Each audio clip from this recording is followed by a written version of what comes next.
cette séance marquée par l'intervention de la Banque Centrale Européenne, l'indice parisien a terminé sur un repli de 0,27% vers les 8023 points, avec des volumes d'échange de 3,16 milliards d'euros.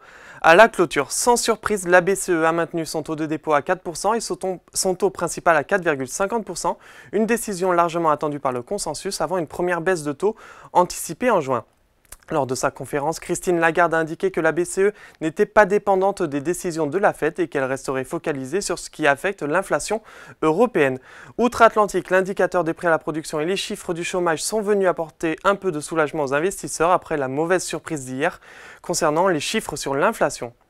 Sur les valeurs en hausse, sur le CAC 40, Publicis prend les devants avec une hausse de 3,08%. Le géant français de la communication a confirmé ce jour ses objectifs annuels et a dévoilé un solide résultat au premier trimestre avec une hausse de 4,90% des recettes portées par ses filiales technologiques.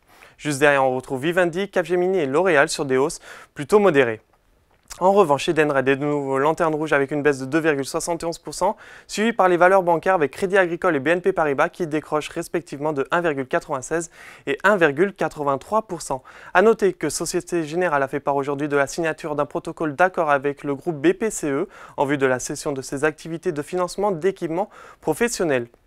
Le titre franchissait les 26 € en début de séance mais a finalement terminé à 25,23 €. Sur SBF 120, l'entreprise pétrolière Maurel & Prom est bien orientée avec une hausse de 3,28%, puis Verallia et Electra prennent plus de 2%. A l'opposé, Air France KLM est en repli de 4,29%, puis dans son sillage on retrouve Atos de nouveau, en baisse de 3,87%. Enfin, pour terminer, à la clôture parisienne, Wall Street est mitigé, le Dow Jones est en repli de 0,50%, alors que le Nasdaq prend 0,35%. Voilà, c'est tout pour ce soir, mais n'oubliez pas, toute l'actualité économique et financière est sur Boursorama.